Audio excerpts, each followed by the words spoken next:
তো কোনো ক্লাস হয়নি তোমাদের? না স্যার, সেকেন্ড ক্লাস আপনার। আচ্ছা না স্যার।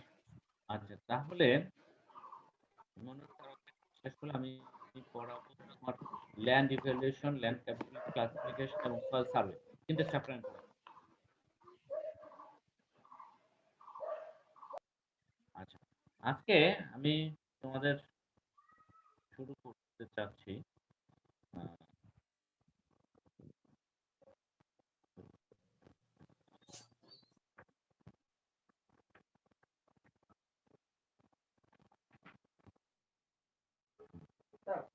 ওই যে লোক তো একটা পাইছি আজকে বিকালে লাগাইছি প্রবলেম নাই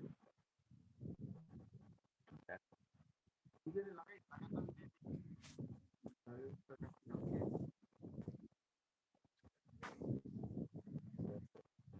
ক্লাসে।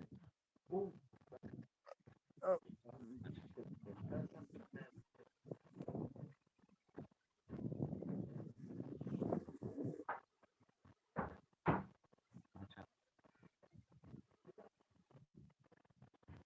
আচ্ছা, তোমরা কি এই স্লাইডটা দেখতে পাচ্ছ? জি স্যার, Yes, sir. জি স্যার। আচ্ছা, আমি তোমাদের প্রথমত ল্যান্ড ইভ্যালুয়েশন সম্পর্কে কিছু ক্লাস মানে কিছু আলোচনা করব। একটু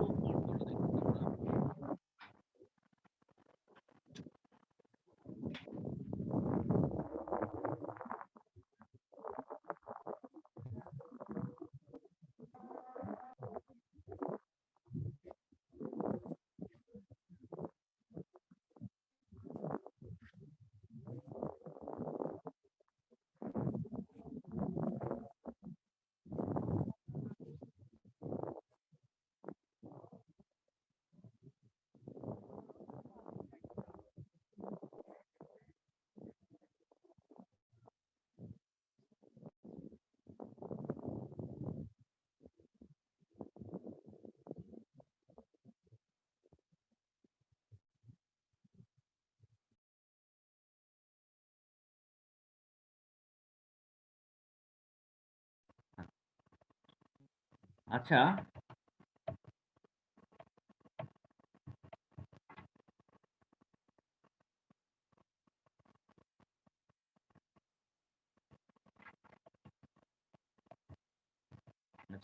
ল্যান্ড ইভ্যালুয়েশন, আসলে ল্যান্ড ইভ্যালুয়েশন বলতে আমরা কি বুঝি?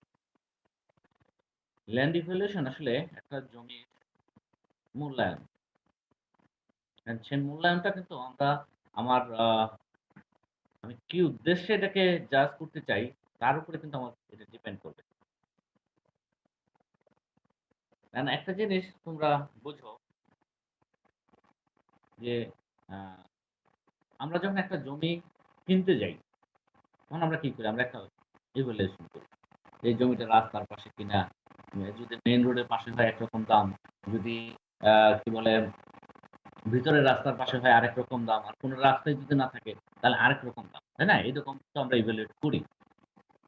কিন্তু আমরা এগ্রিকালচারে যখন আমরা ল্যান্ডকে ইভ্যালুয়েশন করি তখন আমরা বুঝি যে এগ্রিকালচারাল যে সমস্ত ফ্যাক্টর আছে, এগ্রিকালচারের সাথে রিলেটেড যে সমস্ত ফ্যাক্টর আছে, সেই ফ্যাক্টর গুলোকে আমরা ইভ্যালুয়েট করি।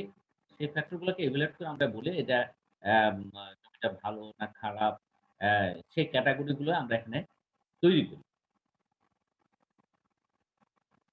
এটাকে আমরা যেভাবে ডিফাইন করছি, land is defined as the physical environment consisting of relief, soil hydrology, climate, and vegetables as far as they determine the land use. এটা হচ্ছে land. Are there any foreign student in this class? Sir একজন Please আছে kindly কিন্তু respond. Present নাই। হ্যাঁ, একজন আছে কিন্তু প্রেজেন্ট নাই স্যার। আচ্ছা। Anyway, in that case, I can discuss some part of the in Bengali. Okay. এই হচ্ছে ল্যান্ড। আর হচ্ছে আমরা আরেকটা জিনিস আমরা অনেক সময় কিন্তু বলে থাকি যে সয়েল। সয়েল আর ল্যান্ডের মধ্যে ডিফারেন্স কি? সয়েল হচ্ছে যেমন মিনারেলের কনটেন্ট কি আছে, অর্গানিক ম্যাটার কি আছে, বা আদার ফ্যাক্টর গুলো কি আছে, সয়েলের পিএইচ কি আছে, এগুলো কিন্তু একটা ফ্যাক্টর। আর ল্যান্ড কোনটা? যেটা হচ্ছে পৃথিবীকে কাভার করে আছে। সেখানে কিন্তু আমার এই ফ্যাক্টর গুলো আসলেও অন্যভাবে আসবে।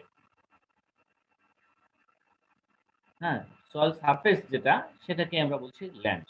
ল্যান্ডের আ একটা এক্সাম্পল বলি। যেমন ল্যান্ড যখন আমরা ইভালুয়েট করব তখন সয়েল রিলিফ বা সয়েল টপোগ্রাফি একটা ফ্যাক্টর। কিন্তু সয়েল যখন আমরা বলব তখন কিন্তু টপোগ্রাফি কোন ফ্যাক্টর না। এটা জাস্ট একটা এক্সাম্পল বললাম। সেভাবে আমরা যদি ল্যান্ড ইভালুয়েশন করি, ল্যান্ড ইভালুয়েশন ডেফিনিশন কি? Land evaluation is a process to determine the potentiality of land for particular use or management system. মানে হচ্ছে যে কোন একটা ল্যান্ডের আ সিস্টেম গুলো জানা। কোন সিস্টেম? যেমন সয়েল, হাইড্রোলজি, ক্লাইমেট এগুলো জানা এবং তার সম্ভাব্য ম্যানেজমেন্ট সিস্টেম সম্পর্কে আমরা ধারণা পেতে পারি ল্যান্ড ইভালুয়েশন এর মাধ্যমে। The land evaluation এর objectives কি আছে? এখানে ৫ টা objectives দেওয়া আছে। To determine the use of land which are physically possible, to determine the uses of land which are economically and socially relevant. আসলে in true sense we cannot go beyond economic analysis. But present days we also have to consider its social relevance. Why? আমরা এখন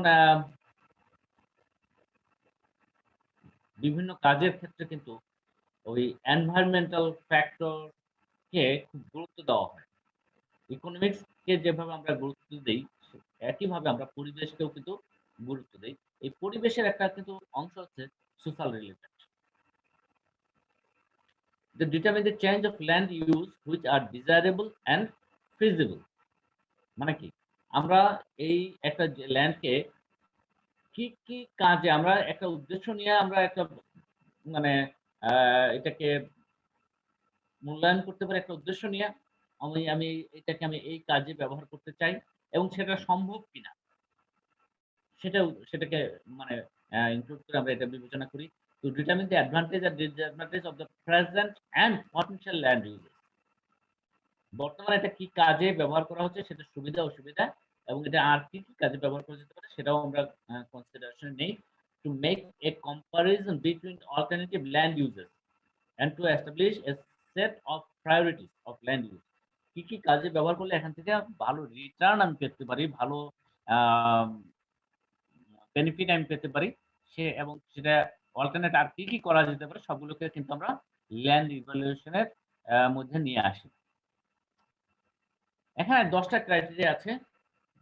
এই ১০ টা ক্রাইটেরিয়ার উপরে কিন্তু ল্যান্ডটাকে evaluate করা হয়। Land type, land slope, soil texture, effective plan, depth of soil profile, available soil moisture, in dry season, organic matter content in soil, soil pH, soil drainage, soil salinity and climate. এই ১০ টা factor কিন্তু হচ্ছে criteria. এই ১০ টা হচ্ছে land evaluation এর criteria. আচ্ছা। ১ম এ আমরা আসি ল্যান্ড টাইপ। ল্যান্ড টাইপ এখানে ল্যান্ড টাইপকে আমরা ৫ টা ভাগে ভাগ করি। হাইল্যান্ড, মিডিয়াম লো ল্যান্ড এবং ভেরি লো ল্যান্ড। হাইল্যান্ড কোনটা? যেটা the land is free of flooding in rainy season. তার মানে রেইনি সিজনে যখন প্রচুর বৃষ্টিপাত হয় তখনও কিন্তু এটা পানিতে নিমজ্জিত হয় না। সাধারণত আমাদের দেশের 29% ল্যান্ড হচ্ছে হাইল্যান্ড। আমাদের দেশের স্ট্যাটিস্টিক্স কিন্তু আমি এখানে বলেছি। মিডিয়াম হাইল্যান্ড কোনটা? যে আ রেইনি সিজনে সর্বোচ্চ ৯০ সেন্টিমিটার পর্যন্ত নিমজ্জিত হতে পারে বা প্লাবিত হতে পারে। সেটাকে বলছি আমরা মিডিয়াম হাইল্যান্ড। এটা কিন্তু টোটালি এটা রেইনি সিজনে কি পরিমাণ পানি জমা হয় তার উপরে ভিত্তি করে এটা করা। এটা হচ্ছে মিডিয়াম হাইল্যান্ড। এটা টোটাল ল্যান্ডের 35% আছে। মিডিয়াম লো ল্যান্ড এখানে ফ্লাডিং ডেপথ হচ্ছে 90 to 180 সেন্টিমিটার এবং 12% অফ টোটাল ল্যান্ড হচ্ছে এই ক্যাটাগরিতে পড়ে। Usual depth of flooding in rainy season is 180 to 270 centimeter is lowland. এটা হচ্ছে 8% of total land আর very lowland হচ্ছে more than 470 সেন্টিমিটার যদি ফ্লাড হয় এবং সেটা হচ্ছে টোটাল ল্যান্ডের মাত্র 1%। তারপরে আসি আমরা ল্যান্ড স্লোপ। ল্যান্ড স্লোপটা আমরা কিভাবে নির্ণয় করি সেটা তোমরা একটু দেখো। ডান পাশে যে ফিগারটা আছে সেখানে একটু ভালোভাবেই বলা আছে, সুন্দরভাবে এটা বলা আছে যে 100 ফিট দূরত্ব যদি তোমার ওই লেভেল থেকে দেখা যায় যে 5% 100 ফিট দূরে গিয়ে যদি 5 ফিট বা 100 ইউনিট যদি আমরা বলি, 100 ফিটও হতে পারে, 100 সেন্টিমিটারও হতে পারে, 100 মিটারও হতে পারে। অ্যা যদি 100 মিটার হয় তাহলে এদিকেও কিন্তু সেই একই ইউনিটে আমাকে যেতে হবে। একদিকে ফিট বলবো, আরেকদিকে মিটার বলবো, তা কিন্তু হবে না। ২ দিকে একই ইউনিটে যেতে হবে। একই ইউনিটে যদি আমরা এটাকে অ্যা অ্যা কনসিডার করি তাহলে 100 ইউনিট ডিসট্যান্স এ গিয়ে যদি দেখি যে এটা আ আ সাম ইউনিট এটা হচ্ছে ডাউন, তাহলে আমরা বলি ওই পরিমাণ যে পরিমাণ ডাউন সেই পরিমাণ পার্সেন্টেজ হচ্ছে ল্যান্ড স্লোপ। এখন এই যে এখানে যদি 5 ফিট 100 ফিট দূরত্বে গিয়ে 5 ফিট ডাউন হয় তাহলে আমরা এটাকে বলি 5% স্লোপ। সাধারণত একটা ল্যান্ডের ক্ষেত্রে 45% স্লোপটাকে হাইয়েস্ট স্লোপ ধরা হয়। এর চেয়ে বেশি যদি স্লোপ হয় তাহলে কিন্তু আমরা আর সেটাকে এগ্রিকালচারাল পারপাসে বা পটেনশিয়াল কোনো কাজে এটাকে ব্যবহার করা সম্ভব হয় না। সেটাকে 100% স্লোপ হিসেবে ধরে নেওয়া হয়। এখন ল্যান্ড স্লোপে তোমরা দেখো একটা বলছি আমরা ফ্ল্যাট অর অলমোস্ট ফ্ল্যাট। যদি 0 to 3% হয় স্লোপটা তাহলে আমরা সেটাকে বলি ফ্ল্যাট অর অলমোস্ট ফ্ল্যাট। তারপরে জেন্টলি স্লিপিং এখানে আ 3 to 8% স্লোপ যদি হয় এবং এখানে সয়েল ইরোশন হবে মডারেট সয়েল ইরোশন। স্লোপিং হচ্ছে 8 to 16%, মডারেট হচ্ছে আ মডারেট হচ্ছে 16 to 30% এবং স্টিপ হচ্ছে 30 to 45%। আর ভেরি স্টিপ হচ্ছে মোর দ্যান 45%। এখানে সয়েল ইরোশন এত বেশি হাই যে সেখানে কোনো ধরনের ক্রপ করা আমাদের পক্ষে হয়তো সম্ভব হয় না। সয়েল টেক্সচার আমাদের আসলে কয়টা টেক্সচার ক্লাস আছে? ১২ টা। সেই ১২ টা টেক্সচার ক্লাসকে কিন্তু আমরা ১২ টা ৫ টা টেক্সচারাল গ্রুপে ভাগ করে নেই। একটা হচ্ছে স্যান্ড এবং স্যান্ডি লোম, লুমি স্যান্ড, স্যান্ড এবং লুমি স্যান্ড এটা হচ্ছে স্যান্ড গ্রুপে ফেলি। আ স্যান্ডি লোম হচ্ছে স্যান্ডি লোম, ফাইন স্যান্ডি লোম। লোম হচ্ছে ভেরি স্যান্ডি লোম, সিল্ক লোম অ্যান্ড সিল্ট। ক্লে লোম হচ্ছে সিল্টি ক্লে লোম অ্যান্ড স্যান্ডি ক্লে লোম। আর ক্লে হচ্ছে ক্লে, সিল্টি ক্লে, স্যান্ডি ক্লে। এই ৫ টা গ্রুপে ভাগ করে কিন্তু আমরা এটাকে আ ল্যান্ড ইভ্যালুয়েশন এর ক্ষেত্রে কিন্তু এই ৫ টা গ্রুপেই ভাগ করে আমরা এই বাম পাশের যে টেক্সচারাল গ্রুপ আছে এইটা দিয়ে কিন্তু আমরা তাদেরকে এক্সপ্রেস করি। এটা কিন্তু টেক্সচারাল ক্লাস হিসেবে আমরা এক্সপ্রেস করি না বরং টেক্সচারাল গ্রুপ হিসেবে ল্যান্ড ইভ্যালুয়েশন এর ক্ষেত্রে। যদি সয়েলের ক্ষেত্রে যদি আসি আমরা তাহলে কিন্তু আমরা টেক্সচারাল ক্লাসটাই উল্লেখ করব। কিন্তু ল্যান্ড ইভ্যালুয়েশন এর ক্ষেত্রে আমরা টেক্সচারাল গ্রুপটাকে এক্সপ্রেস করি। তারপরে আছে effective depth of soil profile. তোমাদের লেভেল 2 তে একটা জিনিস আছে আমরা সয়েল প্রোফাইল এটা আমরা দেখাবো তোমাদেরকে পরবর্তীতে। সেটা হচ্ছে যে সয়েল প্রোফাইলের ডেপথ কতটুকু? যদি ডেপথ খুব শ্যালো হয় তাহলে সয়েলে কিন্তু ক্রপ কম করা যাবে। তোমরা দেখো উপরে যে ছবিটা আছে ছবিটা দেখো ডান দিকের অংশটা এখানে কিন্তু আ ডেপথ কম। আর বাম দিকে কিন্তু ডেপথ অনেক বেশি। এখন নরমাল রুট ডেপথ যেটা আছে দেখো বাম দিকে ৩ টা গাছ, এটা যদি ডেপথ বেশি হয় তাহলে এর রুট ঠিকমতো বাড়তে পারবে। কিন্তু ডান দিকের অংশের মতো যদি হয় সেখানে কিন্তু রুট গ্রোথটা রেস্ট্রিক্টেড হবে। যে এই যে ডেপথ, এই ডেপথটাকে আমরা বলছি যে এটা আ ইফেক্টিভ সয়েল ডেপথ। এটা যদি ডিপ হয়, ডিপ কখন? যখন ইফেক্টিভ মানে সয়েলের ডেপথটা মোর দ্যান 90 সেন্টিমিটার হবে। এটাকে বলি আমরা ডিপ। যখন ক্রপ গ্রোথ বা আমাদের ক্রপ কাল্টিভেশন এ কোন ধরনের রেস্ট্রিকশন থাকবে না। কিন্তু মডারেট ডেপথ হলে সেটা হচ্ছে 51 টু 90 সেন্টিমিটার। এখানেও সাধারণত খুব বেশি রেস্ট্রিকশন থাকে না। যদি আমার আ ডিপ রুটিং কোনো বিশেষ করে যদি আমরা ম্যাঙ্গো অর্চার্ড বা কোনো ধরনের অর্চার্ড করতে চাই, কোনো ধরনের ট্রি অর্চার্ড, তখন আমাদের এই হয়তো সমস্যা হয়। কিন্তু নরমাল ক্রপ কাল্টিভেশন এ কোনো সমস্যা হয় না। শ্যালো হলে এর রেস্ট্রিকশন আরো বেশি হবে এবং ইফেক্টিভ সয়েল ডেপথ হচ্ছে তখন 25 টু 50 সেন্টিমিটার। ভেরি শ্যালো হচ্ছে লেস দ্যান 25 সেন্টিমিটার। তোমরা একটা জিনিস চিন্তা করো যে প্লাউ ডেপথ আমাদের কত? 15 সেন্টিমিটার। তার ঠিক নিচেই আমাদের হার্ড রক যদি থাকে তাহলে সেখানে কিন্তু আমরা খুব একটা ভালো ক্রপ আমরা করতে পারি না। কাজেই ডেপথ যত বেশি হবে তত সেটার কোয়ালিটি ল্যান্ড হিসাবে বা ক্রপ কাল্টিভেশন এর জন্য ল্যান্ড হিসেবে সেটার গুরুত্ব বেশি বা সেটা ভালো।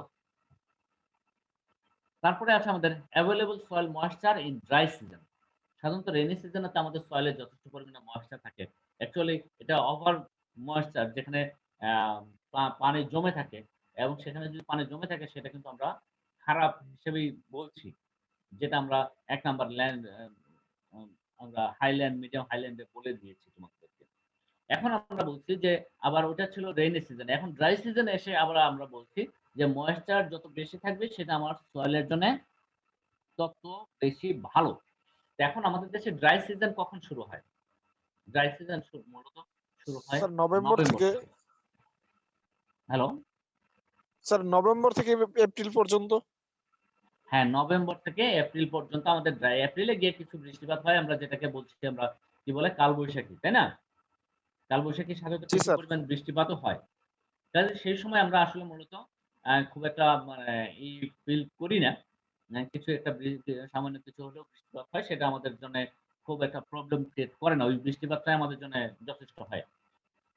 কিন্তু নভেম্বরে গিয়ে কিন্তু আমাদের ড্রাই সিজন শুরু হয়। কিন্তু ধরো ড্রাই সিজন শুরু হওয়ার সাথে, সাথেই যদি সয়েলে আ ময়েশ্চারটা না থাকে, ড্রাই সিজন শুরু হওয়ার সাথে, সাথেই যদি দেখি যে আমার সয়েলটাও ড্রাই হয়ে গেল। তাহলে সেটা কি আমার ভালো হবে না খারাপ হবে? অবশ্যই সেটা আমাদের ক্রপের জন্যে বা এগ্রিকালচারাল পারপাস এ সেটা খারাপ। যত বেশি দিন পর্যন্ত আমরা এই ময়েশ্চারটা ধরে রাখতে পারবো, তত আমাদের জন্যে বেটার কন্ডিশন। এখন আমি নিচ থেকে যদি বলি তোমাদের বুঝতে সুবিধা হবে। ভেরি লো, ভেরি লো মানে হচ্ছে কি? Moisture is available up to November. মানে আ জাস্ট ড্রাই সিজন শুরু হওয়ার সাথে, সাথেই দেখা যাচ্ছে ময়েশ্চারটা নাই। সেক্ষেত্রে আমরা সেটাকে বলি কি? Very low. তারপর লো কি? Moisture is available up to December. তারপরে জানুয়ারি, ফেব্রুয়ারি, মার্চ। মার্চ পর্যন্ত যদি আমার সয়েলে ময়েশ্চার থাকে সেটাকে আমরা কি বলছি? Very high. এটা ভেরি হাই যখন হবে, available soil moisture in dry season এ যখন আ ময়েশ্চারটা ভেরি হাই হবে, তখন আমরা বলব এটা ক্রপ কাল্টিভেশন এর জন্য খুবই উপযোগী, খুবই ভালো। তারপরে আস্তে, আস্তে যত নিচের দিকে আসবে সেটা ক্রপ কাল্টিভেশন এর জন্য তত খারাপ।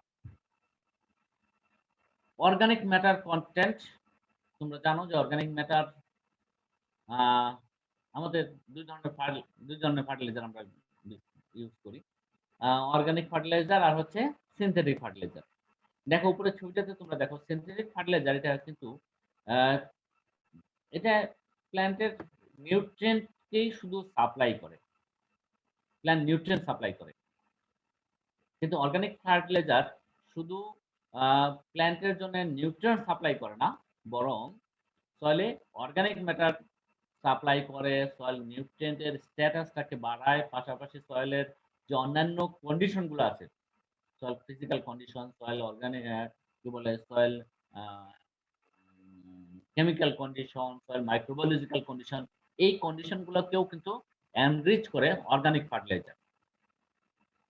এই ক্ষেত্রে আমরা বুঝি যে অর্গানিক ম্যাটার কনটেন্ট যদি হাই হয় তাহলে সেটা আমাদের ক্রপের জন্য ভালো। 3.44% বা তার বেশি যদি অর্গানিক ম্যাটার কনটেন্ট থাকে সেটা হাই বলি আমরা।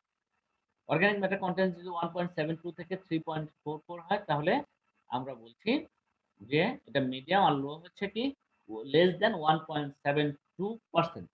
যদি আমরা অর্গানিক ম্যাটার না বলে অর্গানিক কার্বন বলি তাহলে দেখো তোমরা এখানে খুব সহজেই পেয়ে যাবা। লেস দ্যান 1% হচ্ছে লো।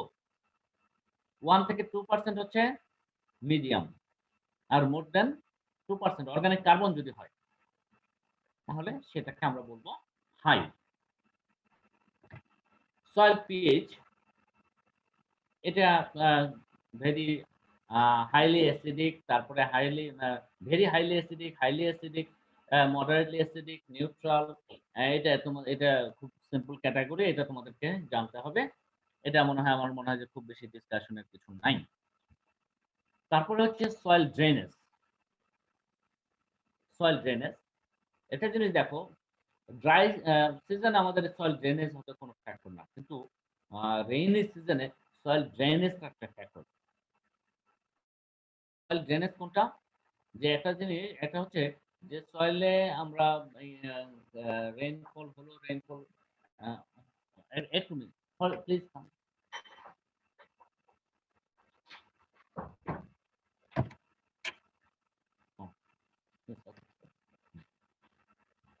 হ্যালো।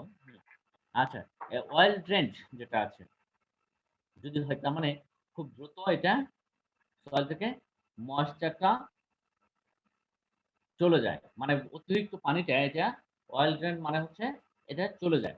কিন্তু যদি এটা চলে না যায়, চলে যেতে সময় নেয়, তাহলে সেটাকে বলি আমরা মডারেটলি অয়েল ড্রেন্ট। তারপরে আরো যদি সময় বেশি নেয় তাহলে সেটাকে বলি আমরা ইমপারফেক্টলি ড্রেন্ট, তারপরে পোরলি ড্রেন্ট এবং ভেরি পোরলি ড্রেন্ট। এটা হচ্ছে সময়ের সাথে এটা, মানে সময়ের পরে কতটুকু ডেপথে এই ময়েশ্চারটা থাকছে সেটার উপরে এটা ডিপেন্ড করে। তারপরে আছে হচ্ছে এটার আরেকটু ওই সয়েল ড্রেনেজ কন্ডিশনের আম বেটার ডেসক্রিপশন আরকি। ওটা জাস্ট ফিগার দিয়ে oil drainage হচ্ছে water removes rapidly but conserves water for plant. মানে পানি চলে যায় কিন্তু গাছের জন্যে পানিটাকে ধরে রাখে। তারপরে ১ থেকে ২ মিটার পর্যন্ত সেটা যদি ধরে রাখে তাহলে মডারেটলি এইভাবে বাকিগুলোরও এখানে ডেসক্রিপশন দিয়ে দেওয়া আছে। তারপর হচ্ছে সয়েল স্যালাইনিটি। স্যালাইনিটি হচ্ছে নন স্যালাইন যদি less than 2 হয় এবং ভেরি স্ট্রংলি স্যালাইন যদি কি বলে ইলেকট্রিক্যাল কন্ডাক্টিভিটি less than 15 হয়, তাহলে সেখানে কিন্তু ক্রপ করা সম্ভব হয় না। এটার উপরে এইভাবে ক্লাসিফাই করা আছে। তারপরে হচ্ছে ক্লাইমেট। ক্লাইমেট কি? একটা হচ্ছে আমরা ৪ টা গ্রুপে সারা বছরটাকে আমরা ৪ টা ভাগে ভাগ করি। একটা হচ্ছে pre rainy season, April to May. এপ্রিলে দেখো, এপ্রিলের শুরুর দিকে কিন্তু একদম বাম দিকের যে ছবিটা আছে সেটা তোমরা দেখো। এপ্রিলের শুরুর দিকে কিন্তু সয়েলটা ড্রাই থাকে। আবার শেষের দিকে গিয়ে প্রি রেইনি সিজন যেটা বলছি আমরা, সেখানে কিন্তু পরের দিকে গিয়ে কিছু বৃষ্টিপাত হয়। সেখানে কিছু আ সেটা কিন্তু আর উম ওইভাবে থাকে না, মানে ড্রাই থাকে না। সেখানে আমরা কিছু গ্রিন কিছু এনভায়রনমেন্ট আমরা দেখি। জুন টু সেপ্টেম্বর এই সময়টাতে কিন্তু আমাদের দেশে প্রচুর বৃষ্টিপাত হয় এবং বৃষ্টিপাতের ফলে আমাদের দেশে অধিকাংশ এলাকাই পানিতে নিমজ্জিত হয়ে যায় এবং সেখানে অনেক ক্ষেত্রে আমরা বন্যা পরিস্থিতিরও উদ্ভব হয়।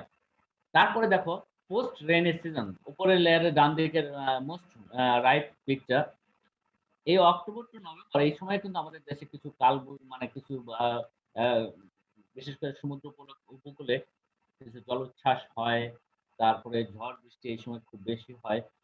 টর্নেডো হয়, বা এই ধরনের অনেক ধরনের আ কিন্তু আমরা ন্যাচারাল ক্যালামিটিস কিন্তু আমরা এই সময় দেখতে পাই। তারপরে আমাদের আসে নিচের যে ডান পাশের ছবিটা আছে, দেখো আবার ড্রাই সিজন যেখানে আমরা আম আমাদের ফিল্ড আবার ব্যারেন হয়ে যায়। সেখানে ময়েশ্চার থাকে না। তারপরে আম আ খুব রাফ হয়ে যায় ল্যান্ডটা। এটাকে বলছি আমরা ক্লাইমেট। এখন আ এই ৪ টা ভাগে ভাগ করা হয়। এখন যত ভালো আমরা কোয়ালিটি খুঁজবো তত আমাদের আ অ্যা এই জিনিসগুলো আসবে। এখন তোমরা আমাকে আবারও দেখো, এখান থেকে কি ধরনের প্রশ্ন আসে? ডিফাইন ল্যান্ড ইভ্যালুয়েশন আছে। তারপরে অবজেক্টিভস গুলো আসে। এই ক্রাইটেরিয়া গুলোর নামও চাওয়া হয়। অনেক সময় write down and list the criteria for land evaluation এই ধরনের প্রশ্নও করা হয়। আবার আসে ল্যান্ড টাইপ, এই ক্লাসিফিকেশন গুলো, এগুলো কিন্তু যেগুলো আছে সেগুলো কিন্তু ইন্ডিভিজুয়ালি এগুলো চাওয়া হয়। যেমন ল্যান্ড স্লোপ কি আছে, স্যার, তারপরে হ্যাঁ, বলো। স্যার ল্যান্ড স্লোপটা আরেকবার বুঝাইলে ভালো হইতো। ল্যান্ড স্লোপ এখন তোমাদের ক্লাসে হলে হয়তো আরেকটু, তুমি ডান পাশের ফিগারটা দেখো। জি স্যার। স্যার স্টিপ বলছিলেন, এই ফিগার একটু স্টিপটা বুঝাই দিবেন? স্টিপ মানে হচ্ছে এখানে যেমন এটার ল্যান্ড স্লোপ কত 5%। 5% হলে এটা কোন গ্রুপে পড়বে তুমি দেখো, পরের স্লাইডে দেখো। 5% হলে কোনটাতে পড়বে? Gently sloping. পাশে sir gently sloping. Gently sloping. Steep মানে সেটা তো আরো যখন এটা ধরো আমি আবার ফিগারটাতে আসি। এখানে যেটা 5 আছে এটা যদি 10 হয়, তার মানে এই উপরের লেভেলটা ঠিক থাকবে কিন্তু 5 এর জায়গায় আরো নিচে চলে আসলো। তাহলে ওই 100 ফিটের ওই যে লেফট সাইড কর্নার থেকে যদি এখানে 10 ফিট দাও তাহলে ওটা কি হবে? তুমি চিন্তা করো। কথাটা কি বুঝতে পারছো? না স্যার। এটা এখন এর চেয়ে আর কি আমি এখন তোমাকে বোঝাবো বলো? তুমি একটা সামনে একটা কাগজ নাও। কাগজ নিয়ে এই চিত্রটা আঁকাও, ফ্রেন্ড জি স্যার। আঁকাও। এখন এই যে 5 ফিট যেটা আছে জি। এটাকে আরো নিচে নিয়ে আসো, আরো 5 ফিট নিচে নিয়ে আসো, অতটুকু। ও আচ্ছা, হ্যাঁ স্যার, বুঝতে পারছি, বুঝতে পারছি। এখন বুঝতে পারছো? জি স্যার। হুম। মানে এটা 5 ফিটের আরো কম হবে। তখন স্টিপটা আরো বেশি স্টিপ হয়ে যাবে না? আরো খাড়া হবে না? স্টিপ মানে জি। খাড়া। যত পার্সেন্টেজ যত কমবে তত তো এই ডান পাশের লেয়ারটা উপরে উঠবে। হুম। স্যার বুঝতে পারছি স্লোপটা এবার। কমবে। হুম।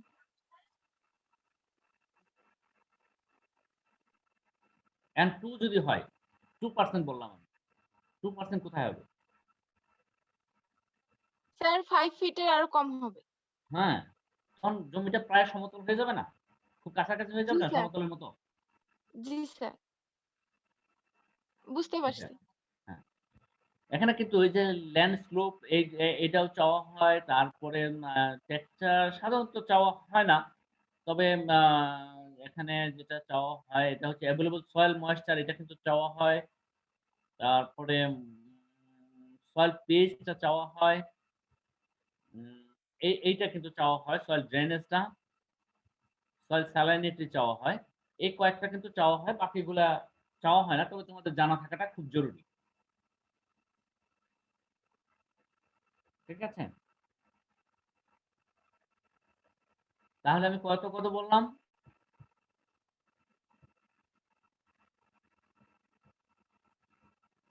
কত নাম্বার বললাম? ১। হ্যাঁ, আবার দেখো ১, ২, তাই না? ১, ২, ৪, ৫,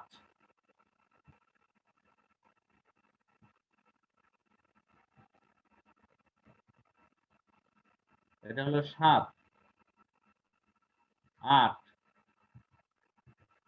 ৯। এই কয়টা তোমাদের জানতে হবে এই চ্যাপ্টার থেকে, এইটুকুই আরকি। তা আজকে যেহেতু অনেক হয়ে গেছে, নামাজের সময় হয়ে গেছে। আমি আজকে শেষ করে দিতে চাচ্ছি। তোমাদের পরবর্তীতে আমি হয়তো ল্যান্ড ক্যাপাবিলিটি ক্লাসিফিকেশন এবং সয়েল সার্ভেটা আমি একদিনে করাই দেব। জি স্যার। জি স্যার। আজকে আসলে আমি সরি তোমাদের ক্লাসটা শুরু করতে আমার দেরি হয়েছে। আমি যেহেতু একটা মিটিং করলাম তোমাদের এই বিষয়টা নিয়ে। কোন চ্যাপ্টার কে পড়াবে? সেটা নিয়ে আমি ওকে স্যার। মিটিং ছিলাম। সেজন্য আসলে একটু আ ক্লাসে অ্যাটেন্ড করতে আমার একটু দেরি হয়ে গেছে। আচ্ছা স্যার। ঠিক আছে তাহলে।